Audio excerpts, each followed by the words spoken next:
بسم اللہ الرحمن الرحیم والصلاة والسلام علی رسولہ الکریم وعلی آلہ وصحبہ اجمعین اما بعد۔ میرے محترم بھائیوں اور بہنوں، اللہ تعالیٰ نے انسان کو مختلف رشتوں میں جوڑا ہے اور یہ سب اللہ کے بنائے ہوئے ہیں۔ واتقوا اللہ الذی تساءلون بہ والارحام وجعلکم نسبا وصہرا۔ یہ قرآن میں اللہ نے اشارتاً فرمایا کہ میں نے تمہیں رشتوں میں آپس میں جوڑا ہے۔ جو رشتہ سب سے بنیادی ہے اور اہم ہے،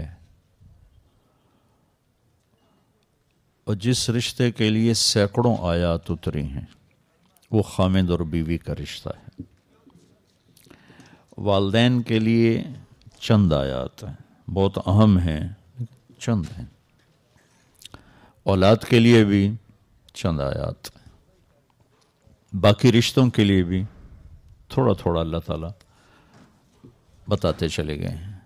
لیکن خامد اور بیوی کے رشتے کے لیے یہ کیسے چلتا ہے، یہ آباد کیسے ہوتا ہے، اس میں کوئی کھٹ بٹ ہو جائے تو جوڑ کیسے پیدا ہوتا ہے، کھٹ بٹ سے بچنے کا طریقہ کیا ہے، اس پر سینکڑوں آیات اللہ نے اتاری، سینکڑوں، ایک نہیں سینکڑوں آیات، پوری صورت ہے۔ سورہ طلاق اسی پر ہے، سورہ نساء بھری پڑی ہے، سورہ بقرہ، آل عمران، سب ایک اس کے اہمیت کی وجہ سے، اس کی اہمیت کی وجہ سے، دوسرا اس کی بنیادی کمزوری کی وجہ سے۔ باقی جو رشتے ہیں وہ ٹوٹتے نہیں۔ تمہارا نام کیا؟ تمہارا نام کیا؟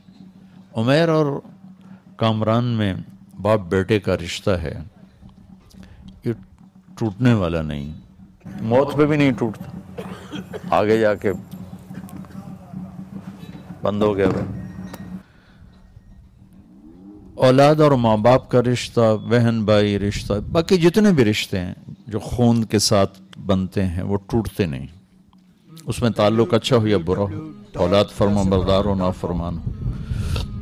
خامد اور بیوی کا رشتہ ایسا ہے جو ایک بول پہ ٹوٹ جاتا، باقی کوئی رشتہ ٹوٹتا نہیں۔ تو یہ نہ ٹوٹے، باقی رہے، اس کے لیے قرآن نے تفصیل سے بیان کیا، اور کسی رشتے کو اللہ تعالیٰ نے اتنی طاقت سے نہیں بیان کیا جتنا اس کو۔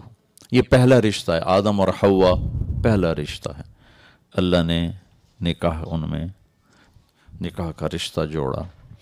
آدم علیہ السلام کو مٹی سے بنا کے رکھ دیا، پتلا ننگا پڑا ہوا ہے، کتنے سال پڑا رہا لیجنت، روح ڈالی، کپڑے پہنائے، جنت میں ڈالا۔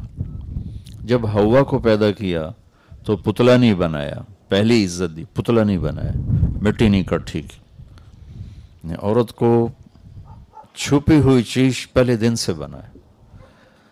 اگر دو پتلے بن جاتے برابر برابر تو کیا تھا، مٹی کے پتلے ہیں، ان میں کیا کشش، اور فرشتوں کو کچھ بھی نہیں چاہیے، لیکن عورت کا پتلا نہیں بننے دیا اللہ نے۔ آدم علیہ السلام جنت میں چلے گئے، جنت کی نعمتوں کے باوجود تنہائی محسوس فرماتے تھے، تو اللہ نے سلایا، اور سوتے ہوئے اللہ نے حوا کو وجود بخشا۔ ہمارے نبی کا فرمان ہے کہ آدم کی بائیں پسلی سے اللہ نے نکالا، جب ان کی آنکھ کھلی تو ایک خاتون پورے لباس میں سج دھج کے بیٹھی ہوئی تھی۔ یہ بات تو مشہور ہے، مردوں میں سب سے خوبصورت یوسف علیہ السلام، یہ بات کم لوگوں کو معلوم ہے کہ آج تک جتنی عورت پیدا ہوئی اور آئندہ پیدا ہوں گی، ان میں سب سے خوبصورت حضرت حوا تھی، اللہ نے ان کو سب سے حسین بنایا تھا۔ تو ان میں پہلا رشتہ قائم کیا نکاح کا، ایک انتظار کروا کے دی چیز قدر پیدا کرنے کے لیے، قدر پیدا کرنے کے لیے، اور اس کو شروع سے ہی بہت پروٹوکول دیا، ایک پیغام کہ عورت ہر رشتے میں اللہ اس کے لیے خصوصی رعایت چاہتا ہے، خصوصی معاملہ چاہتا ہے۔ نکاح ہو گیا تو مہر پہلے دن سے ہی ہے، تو اللہ نے کہا آدم مہر ادا کرو۔ انہوں نے پوچھا کیا مہر ادا کرو؟ اب جنت تو سونے چاندی سے بھری پڑی تھی، تو کسی چیز کو بھی کہہ سکتے تھے اتنا سونا اٹھا کے دے دو۔ تو اللہ نے فرمایا کہ تیری نسل میں میرا آخری نبی آئے گا، اس پہ ایک دفعہ درود پڑھ دے، بس یہ تیری بیگم کا مہر ہے۔ ابھی آپ کی آمد میں ہزاروں سال پڑے ہیں، اور اس سے پہلے ہی یعنی ظاہر ہونے میں آمد تو سب سے پہلے ہوئی، ظاہر ہونے میں ہزاروں سال پڑے ہوئے ہیں۔ ابو ہریرہ نے آپ سے پوچھا متی وجبت لکن نبوہ، آپ نبی کب بنے تھے؟ تو اس کا جواب ہے 40 سال کی عمر، اور کتابی جواب ہے 40 سال 6 مہینے 10 دن، پیر کی رات 21 رمضان، جو تحقیق کے ساتھ۔ تو آپ نے دونوں میں سے ایک جواب بھی نہیں دیا کہ 40 سال یا 40 سال 6 ماہ 10 دن۔ فرمایا کہ میں کنت نبیا وان آدم بین الروح والجسد، ابھی آدم کی مٹی اکٹھی نہیں ہوئی تھی، اللہ مجھے نبی بنا چکے تھے۔ تو اللہ تعالیٰ نے خود یہ جوڑا قائم فرمایا، ان کو جنت میں رکھا، پھر زمین پہ اتارا، پھر نسل انسانی کا سلسلہ چلے۔ اللہ تعالیٰ نے کسی رشتے کے بارے میں قرآن میں یہ تعبیر اختیار نہیں کی کہ یہ میری نشانی ہے۔ جیسے اللہ کہتا ہے ان فی خلق السماوات والارض، یہ آسمان یہ زمین، واختلاف اللیل والنہار، یہ رات یہ دن، والفلک التی تجری فی البحر بما ينفع الناس، یہ سمندر تمہارے سامنے، اس میں تیرنے والے جہاز کشتیاں، وما انزل اللہ من السماء من ماء، آسمان کی بارش، فاحیا بہ الارض بعد موتها، پھر زمین کا سرسبز ہونا، وبث فیہا من کل دابہ، اس میں زندگی کا پروان چڑھنا، وتصریف الریاح، موسموں کا ہیر پھیر، ہواؤں کا رکنا چلنا جیسے بھی چل رہی، والسحاب المسخر بین السماء والارض، زمین آسمان کے درمیان بادلوں کا کھڑے ہونا، لآیات لقوم یعقلون، یہ بہت بڑی بڑی نشانیاں ہیں جو اپنی عقل کو استعمال کرے گا۔ یہ ایک طرز ہے قرآن کا، اللہ اپنے وجود پر ان چیزوں سے دلیل دیتا ہے۔ تو ایک جگہ اللہ نے عجب طریقے سے نا دلیل دیے اپنی، من آیات ہی، تیرے رب کی بڑی نشانی ہے، ان خلقکم من تراب، تمہیں مٹی سے پیدا کی، فَإِذَا أَنْتُمْ بَشَرٌ تَنْتَشِرُونَ، اور تم بیٹھے ہوئے ایک دوسرے کو دیکھ رہے ہو، بنے مٹی سے ہو۔ ایک آیت چھوڑتا ہوں، اگلی پڑھتا ہوں، من آیاتہ خلق السماوات والارض، میری بہت بڑی نشانی ہے زمین آسمان، واختلاف السنتکم والوانکم، میری بہت بڑی نشانی ہے تمہارے رنگ روپ زبانوں کا الگ ہونا۔ پھر من آیاتہ منامکم باللیل والنہار، میری بہت بڑی نشانی ہے تمہیں سلا دیتا ہوں، اٹھا دیتا ہوں، دن میں بھی سلاتا ہوں، رات کو بھی سلاتا ہوں، پھر اٹھا دیتا ہوں، وابتغاءکم من فضلہ، اور تمہارے لیے زمین میں رزق بکھیر دیا ہے، تم چنتے پھرتے ہو، چگتے ہو، اٹھاتے ہو، یہ تیرے رب کی بہت بڑی نشانی ہے۔ من آیاتہ یریکم البرق خوفا وطمعا، میری بہت بڑی نشانی ہے بادلوں کی گرج، بجلی کی چمک، کڑک، پانی، بارش۔ من آیاتہ ان تقوم السماء والارض بامرہ، میری بہت بڑی نشانی ہے کہ زمین آسمان قائم ہے، قائم ہے۔ یہ کتنی بڑی تیرے رب کی نشانی۔ اب اس میں نے ایک آیت چھوڑ دی تھی، ان آیات کے ترجمے کو سن کر آپ کا میرا ذہن یہ ساتھ ساتھ چل رہا ہوتا ہے، ہاں واقعی بہت بڑی نشانی، بہت بڑی نشانی، یہ سمندر بڑی نشانی، آسمان بڑی نشانی، زمین۔ اب ایک آیت میں پڑھنے لگا ہوں جس کی طرف بہت کم ذہن گیا ہوگا کہ اللہ کہہ رہا ہے یہ بھی تیرے رب کی بہت بڑی نشانی۔ من آیاتہ ان خلق لکم من انفسکم ازواجا لتسکنوا الیہا وجعل بینکم مودۃ ورحمہ ان فی ذلک لآیات لقوم یتفکرون۔ سب سے طاقتور لفظ استعمال کی۔ میری بہت بڑی نشانی ہے کہ میں نے تمہیں خامند اور بیوی کے رشتے میں جوڑ دیا۔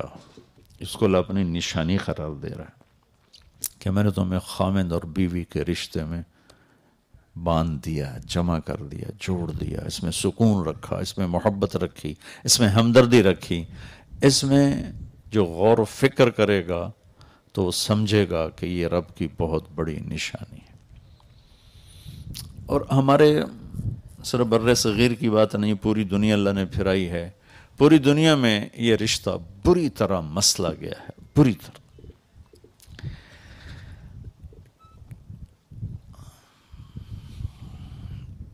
بہت زیادہ یہ رشتہ تباہ ہے، پوری دنیا کی بات کرو،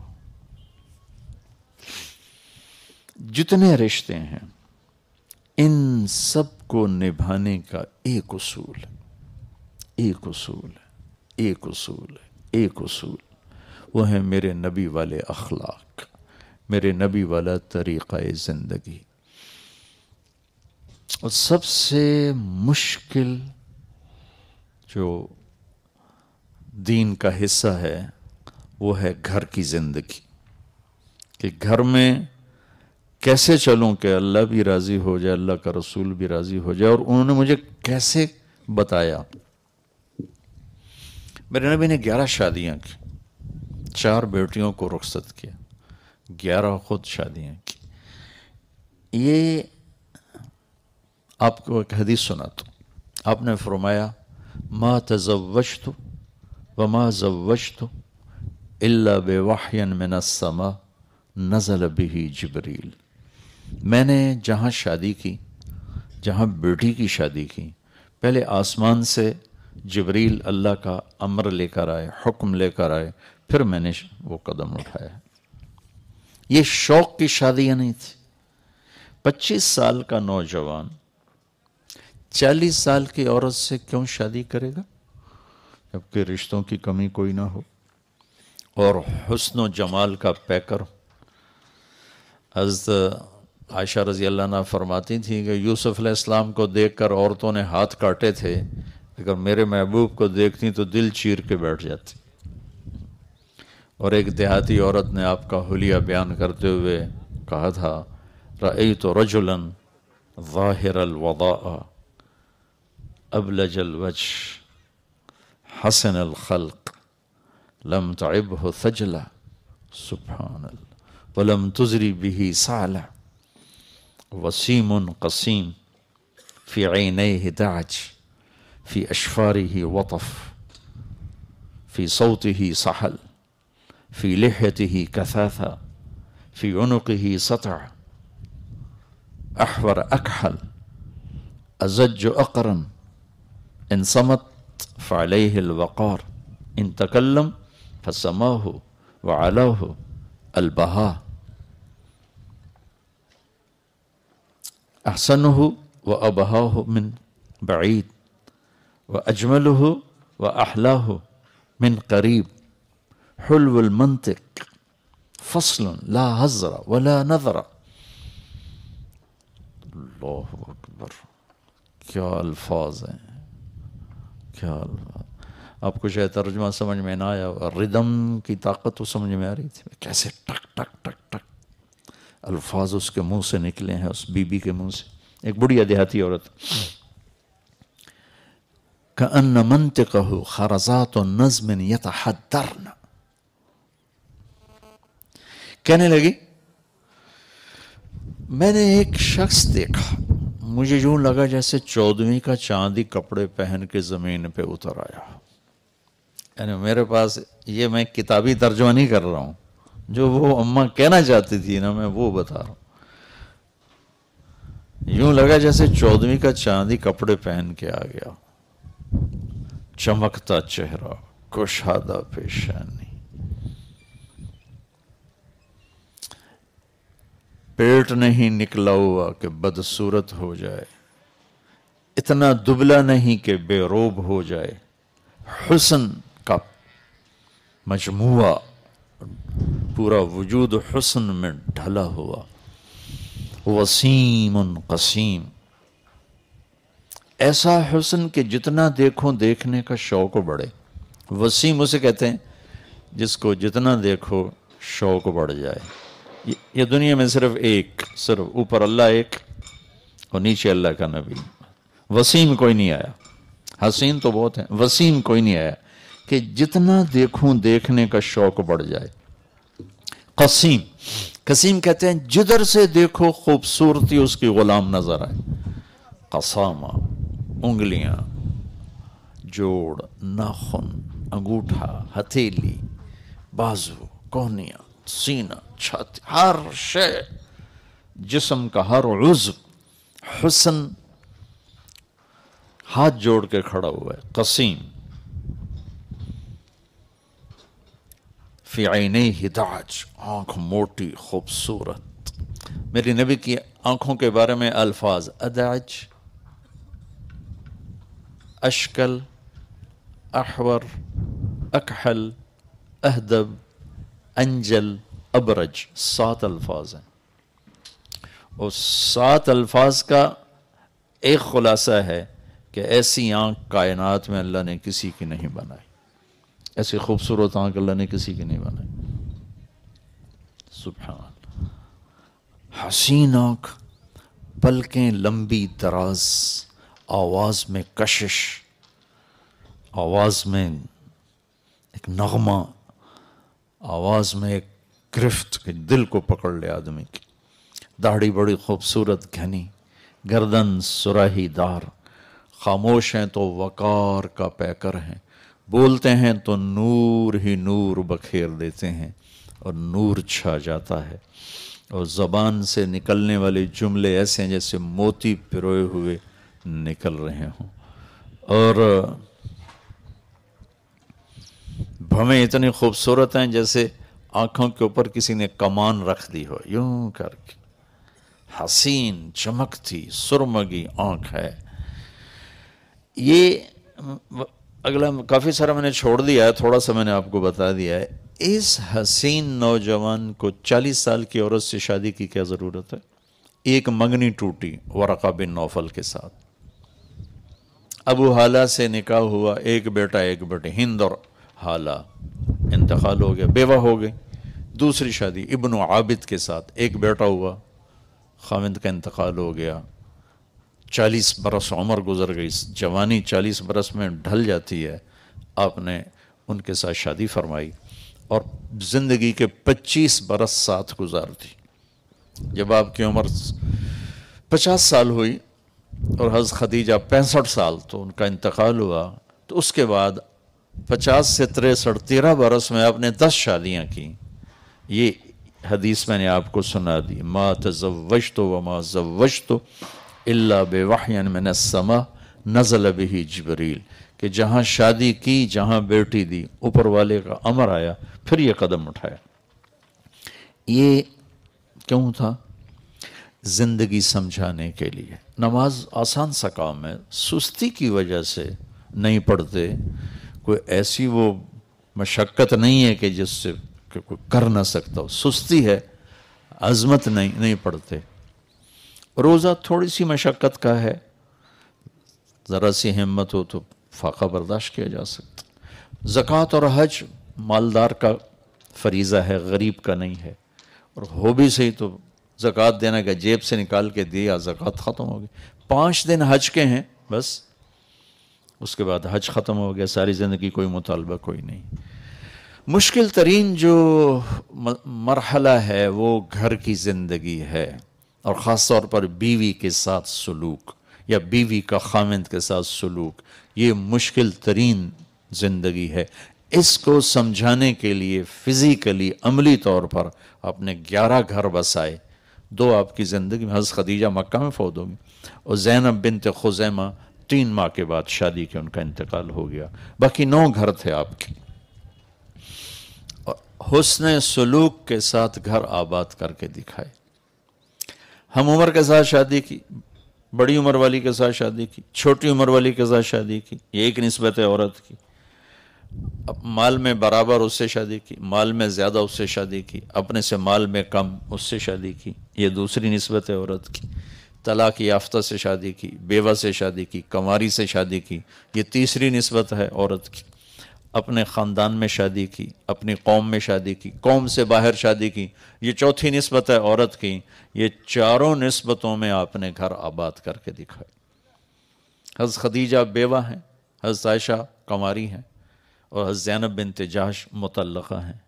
نہیں، حضرت خدیجہ مال میں زیادہ ہیں، حضرت سودا مال میں برابر ہیں، حضرت جویریہ مال میں کم ہیں، یہ دوسری نسبت ہوگی۔ عمر میں بڑی حضرت خدیجہ ہیں، عمر میں برابر حضرت سودا ہیں، عمر میں چھوٹی باقی ساری بیگمات ہیں۔ اپنے خاندان میں ام حبیبہ، خدیجہ، ام سلمہ، حفظہ، یہ ساری اپنے خاندان میں شادی۔ قریش میں شادی کی، قریش سے باہر شادی کی، جویریہ بنی مستلق سے ہیں، میمونہ وہ ہلالیہ ہیں، بنو ہلال سے ہیں۔ پھر قوم سے بھی باہر شادی، عرب سے باہر شادی کی، حضرت صفیہ یہودی خاندان سے، بنو قریظہ۔ تو جتنی نسبتیں عورت کی بن سکتی ہیں، ہر نسبت میں شادی کر کے زندگی گزار کے ہمیں طریقہ سکھایا ہے۔ بھائیو، میں آپ سے عرض کروں گا، اپنے نبی کی زندگی پڑھو اور قرآن پڑھو اللہ کے واسطے۔ ہم بہت دور ہیں اللہ کی کتاب سے، اور بہت دور ہیں اپنے نبی کی زندگی سے۔ خود پڑھو، میں تو ہر بیان میں کہتا ہوں خود پڑھو، آپ کو پتہ چلے گا زندگی گزارنی کیسے۔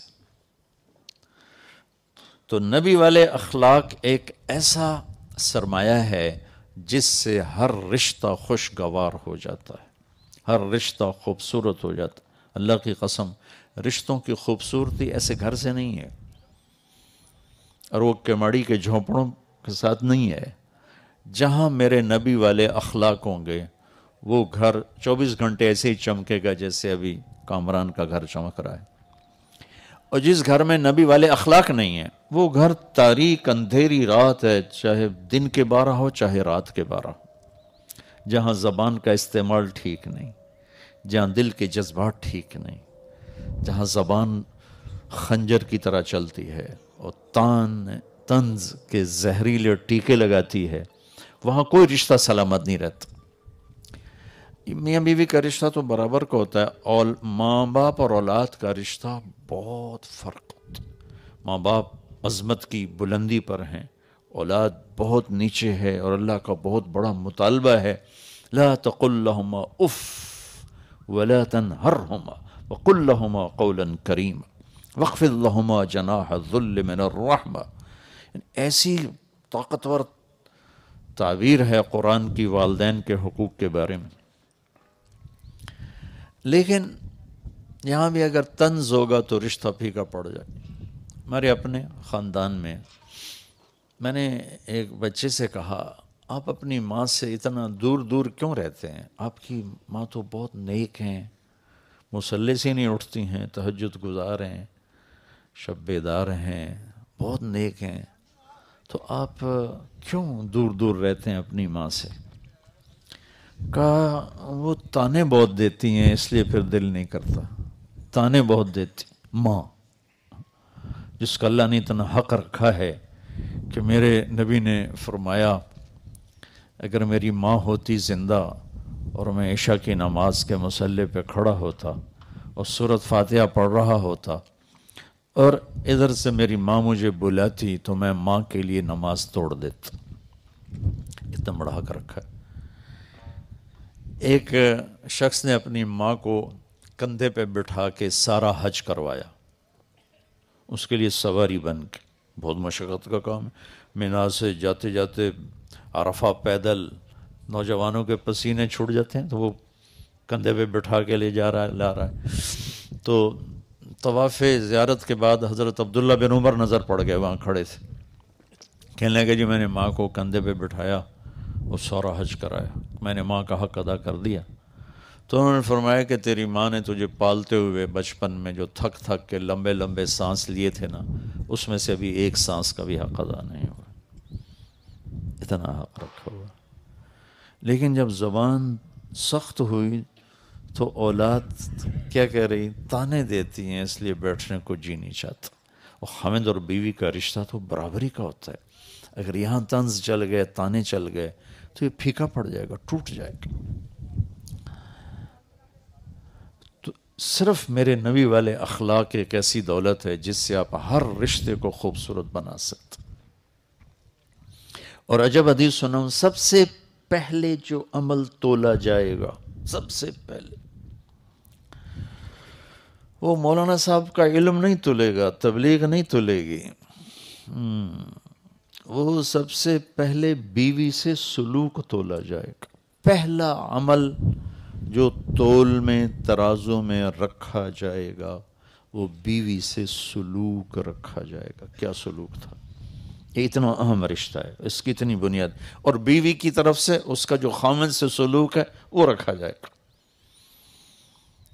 تو اس رشتے کو ہمارے جوائنٹ فیملی سسٹم نے بہت خراب کیا ہے۔ پہلے تھوڑی تہذیب تھی، ثقافت تھی، ہر ایک کو اپنی حدود کا پتہ تھا، تو یہ بڑا خوبصورت نظام زندگی تھا۔ لیکن اب دین کی سمجھ ختم ہو گئی تو یہ جوائنٹ فیملی سسٹم ایک عذاب بن گیا ہے کہ ایک دوسرے کی زندگی میں اتنا داخل ہو جاتے ہیں کہ اپنی وجہ سے دوسروں کی زندگی خراب کر دیتے ہیں۔ جیسے ہم روڈ پہ کرتے ہیں نا، تھوڑی سی کہیں گاڑی آڑ پھنس ہوئی تو ایک ادھر سے لے آتا ہے، کدھر سے لے آتا ہے، کدھر سے لے آتا ہے، سارے سنگ ملاتے کھلو جان دن پورا کراچی بند۔ وہ بے وقوفو لائنے ٹپ جاؤ، سارے ہی ٹپ جاؤ، تو کوئی ادو آ جاندہ، کوئی ادو آ جاندہ، کوئی ادو آ جاندہ ہے، کھلوتے پاں پاں کیتی جاندے ہیں۔ جو ہم سڑکوں پہ کر رہے ہیں نا، وہی ہم گھروں میں کر رہے ہیں، سینگ پھنسا رہے ہیں، اپنی حد باؤنڈری نہیں دیکھتے کہ میری باؤنڈری کہاں ہے۔ اللہ تعالیٰ نے ہر انسان کو ایک ملک بنایا ہے، اور ہر ملک میں جانے کے لیے ویزا چاہیے، ویزے کے بغیر آپ انٹر نہیں ہو سکتے۔ وہ اتنے سے بچے سے لے کر 80 سال کے بوڑھے تک پورا ایک جہان ہے، پورا ایک ملک ہے، اور پوری دنیا کے انسانوں کے لیے ان کی حکومت میں، ان کی حدود میں انٹر ہونے کے لیے ویزا چاہیے، اور وہ ویزا محبت ہے۔ اب محبت دو، دل خرید لو۔ تو چونکہ ہمارے یہ معاشرت والی زندگی سیکھتے نہیں، سکھاتے نہیں، وہ بچہ جوان ہو گیا، کامران نے کہا بیٹا میرا جوان ہو گیا، چلو شادی کرو، یہی کچھ ہم کرتے ہیں، بیٹی جوان ہو گئی شادی کرو، بیٹا جوان ہو گیا شادی کرو۔ زندگی سمجھانا ہے کہ بیٹا تو کسی کی عزت کو لے کے آ رہا ہے، اب تجھے کیسے چلنا ہے، کون ماں باپ یہ بتاتا؟ صرف اتنا دیکھتے ہیں کاروبار سنبھال لیا، یا تعلیم مکمل کر لی، یا ہمارے ہاں کے دستور ہیں، کیا کرتا ہے، ہر ماحول میں کیا کا مفہوم الگ ہے۔ پڑھے لکھے طبقوں میں کہتے ہیں کیا جاب ہے، کیا تعلیم ہے، کامران جیسے طبقوں میں کہتے ہیں کیا کاروبار ہے، کتنا کاروبار ہے، گھر کہاں پر ہے، ٹھیک ہے، اور زمینداروں میں کہتے ہیں زمین کتنی ہے، زمین کتنی ہے، بندے دا پتر یہ کھوتے دا اینو چھڈو پرا، بس یہ دسو زمین کتنی ہے، کاروبار کی ہے، تعلیم کی ہے، سٹیٹس کی ہے، گریڈ کی ہے، رینک کی ہے۔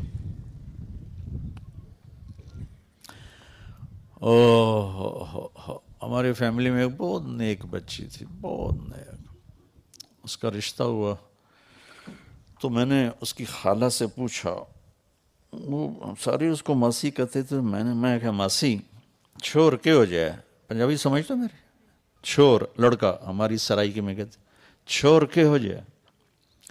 اب میرا سوال سمجھ میں آیا نا؟ ٹھیک، اب جواب کیا ہونا چاہیے؟ ایسا ہے، ایسا ہے، ایسا ہے۔ وہ کہتی پترو دے 14 مربن۔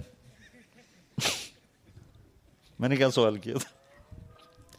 تو میں نے دوبارہ کہا، میں کہا ماسی چھوڑ کے ہو جائے، کہا پترو دے 14 مربن۔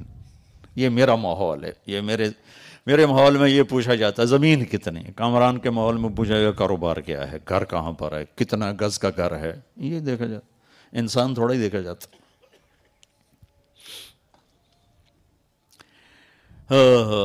میں نے تیسری دفعہ پوچھا، میں کہا ماسی میں تیرے کو پوچھی جانا چھوڑ کے ہو جائے، کہ پوتر تو ان 10 سے تھے 14 مربے اور کی 10. میں کہ مربے نال شادی کرنی ہے یا بندے نال کرنی ہے؟ تو والدین بہت بڑی کوتاہی کا شکار ہیں کہ وہ اولاد کو یہ درس دیتے ہی نہیں. ہمارا معافی کے ساتھ ہمارا سسرالی معاشرہ بہت ظالم ہے. میں سب کی بات نہیں کرتا ہوں، لیکن 100 میں 99 بھی کہوں تو جھوٹ نہیں ہے. ہمارا سسرالی معاشرہ بہت شدید ہے، بہت سخت ہے. وہ چاہے نیک لوگ کہلاتے ہوں یا وہ دنیا دار کہلاتے ہوں، دیندار کہلاتے ہوں، سسرالی معاشرہ بہت سخت.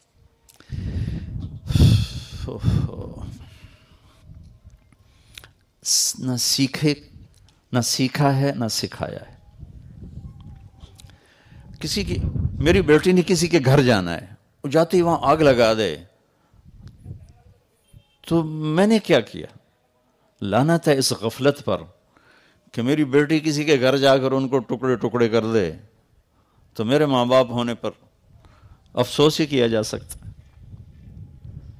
میں کسی کی میرا بیٹا کسی کی بیٹی کی کہ دل کو چیر کے رکھ دے اور تار تار کر کے رکھ دے تو افسوس ہے اس باپ پر جس نے اتنا بھی نہ سکھایا اپنے بیٹے کو کہ کسی کی عزت کو کیسے لے کے چلنا ہے. بھائیو، یہ بڑا دکھتا ہوا مضمون ہے، بہت دکھتا ہوا مضمون. کیونکہ نمازی 100 میں 20 ایک بن جائیں گے کلیکٹیولی، چونکہ سرحد میں نمازی زیادہ ہیں، پنجاب میں اس سے کم ہیں، سندھ میں اس سے کم ہیں، بلوچستان میں اس سے کم ہیں. لیکن اگر سب جمع کریں تو 100 میں 20 ایک نمازی مل جائیں گے. روزہ رکھنے والے بھی 25-30 مل جائیں گے. زکوٰۃ دینے والے کو 2-4 ہزار میں ایک مل جائے گا. موسیٰ علیہ السلام نے پوچھا، یا اللہ تیرے ناراض ہونے کی نشانی کیا ہے، کہ ہمیں کیسے پتہ چلے کہ تو ناراض ہے؟ تو اللہ تعالیٰ نے فرمایا، جب تو دیکھے کہ بارش بغیر موسم کے ہو رہی ہے اور حکومت بے وقوفوں کے پاس ہے اور پیسہ بخیلوں کے پاس ہے تو تم سمجھنا کہ میں ناراض ہو چکا. جب بارش بے موسم ہو، بے وقت ہو، حکومت نکموں کے پاس ہو، پیسہ بخیلوں کے پاس ہو تو سمجھو میں ناراض ہوں. کہ اچھا پھر تیرے راضی ہونے کی کیا نشانی؟ کہ جب تو دیکھے کہ بارشیں موقع پہ ہوتی ہیں اور حکومت عقل مند سمجھدار لوگوں کے ہاتھ میں ہے اور پیسہ سخیوں کے ہاتھ میں ہے تو سمجھو کہ میں راضی ہوں.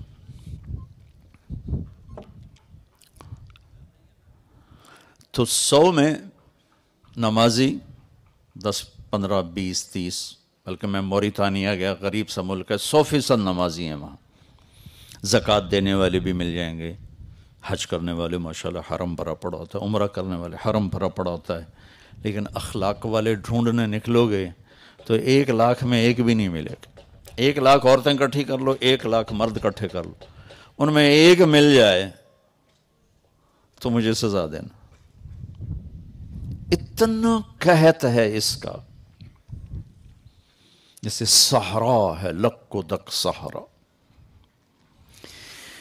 اس میں سب بس جیسے کہتے ہیں اس تالاب میں سب ننگے ہیں.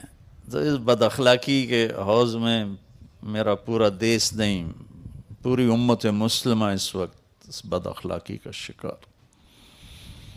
جس نبی نے بیٹی کے قاتلوں کو معاف کیا، جس نبی نے 21 برس قتل کے منصوبے بنانے والوں کو ایک جملے میں معاف کیا، مکے والے جاؤ معاف کیا. تو ہماری زندگی سے معاف کرنا ہے ہی کوئی، معاف کرنا ہے ہی نہیں، درگزر کوئی نہیں.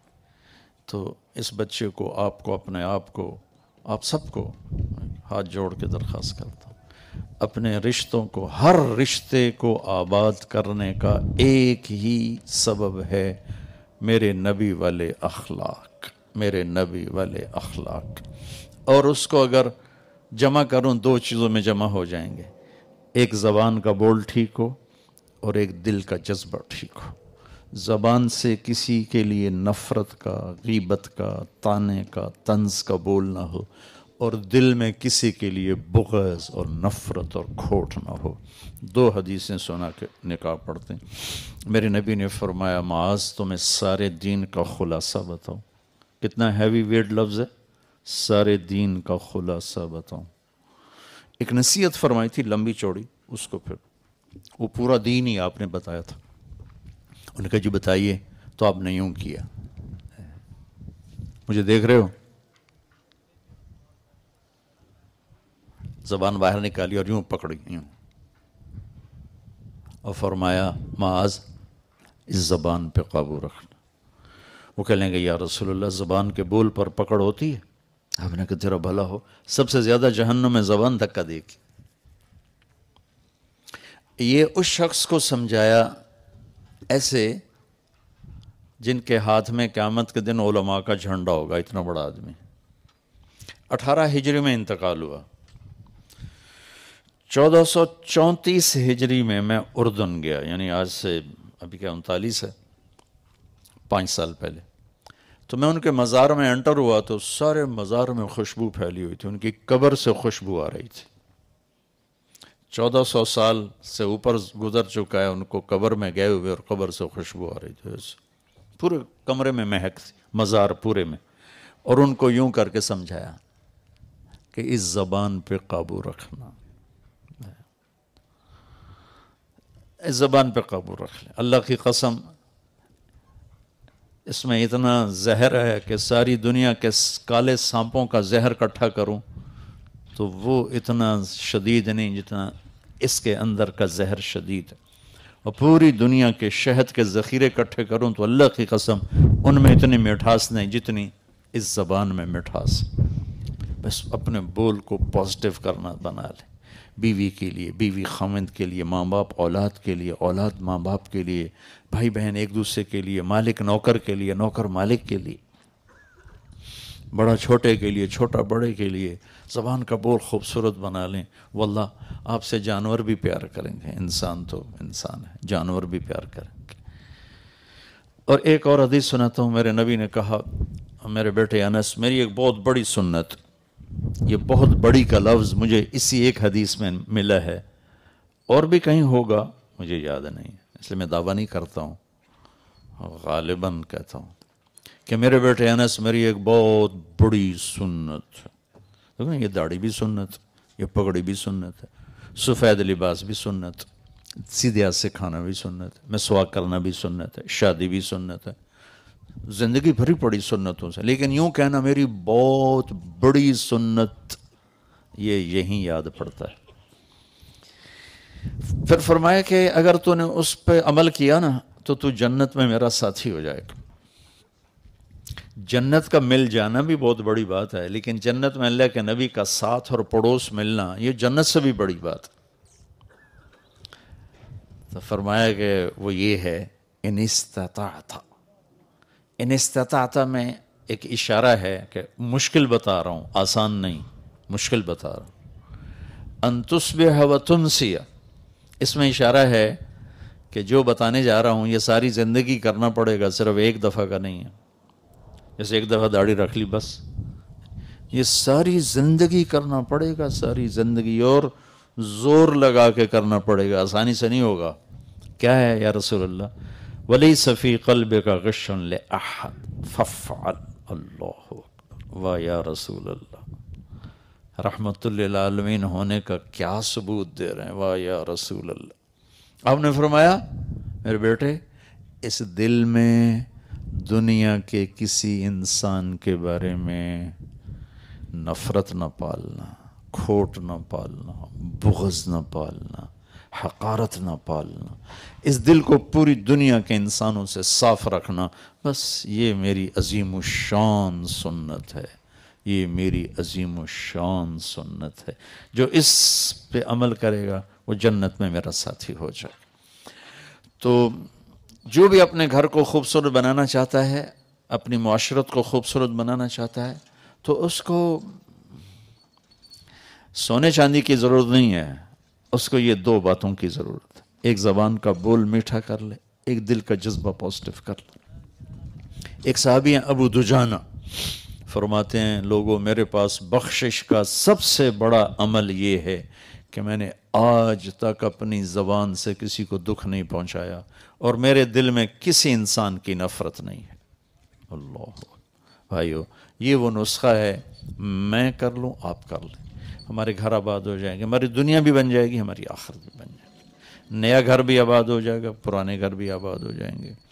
انسان کو سب سے زیادہ جو چیز جھکاتی ہے، دیکھو نا، ہم لوگ اگر لوگ میری مان کے چلیں، لوگوں پر میرا روب چلے، تم جھک جاؤ، وہ سب تمہاری مان کے چلیں، تو وہ میرے نبی والے اخلاق ہیں، وہ میرے نبی والے اخلاق ہیں، وہ میرے نبی والے اخلاق ہیں۔ یہ تبلیغ اس کو سیکھنے کی ایک خوبصورت محنت ہے، اللہ آپ کو موقع دے، ضرور ٹائم لگے۔ www.darsequran.com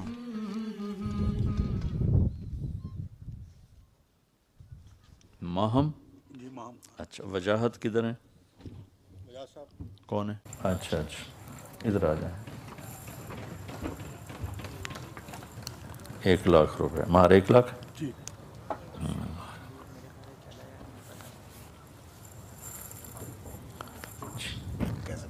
اللہ کا شکر، الحمدللہ۔ بہت شکریہ آپ کے آنے کا۔ اعوذ باللہ من الشیطان الرجیم، بسم اللہ الرحمن الرحیم۔ یا ایہا الناس انا خلقناکم من ذکر و انثی وجعلناکم شعوبا وقبائل لتعارفوا ان اکرمکم عند اللہ اتقاکم، وقال النبی صلی اللہ تعالی علیہ وسلم اعظم النکاح برکۃ ایسرہ مؤونہ، وقال النبی صلی اللہ تعالی علیہ وسلم النکاح من سنتی فمن لم يعمل بسنتی فلیس منی، او کما قال صلی اللہ تعالی علیہ وسلم۔ جی عمیر احمد، ماہم علی خان بنت وجاہت علی خان کو 1,00,000 روپے مہر معجل کے عوض آپ کے نکاح میں دیا، آپ نے قبول کیا؟ اللہم اسد جدہم وجمع شملہم وبارک علیہم واخرج منہم ذریہ صالحہ۔ اللہم اسد جدہم وجمع شملہم وبارک علیہم واخرج منہم ذریہ صالحہ۔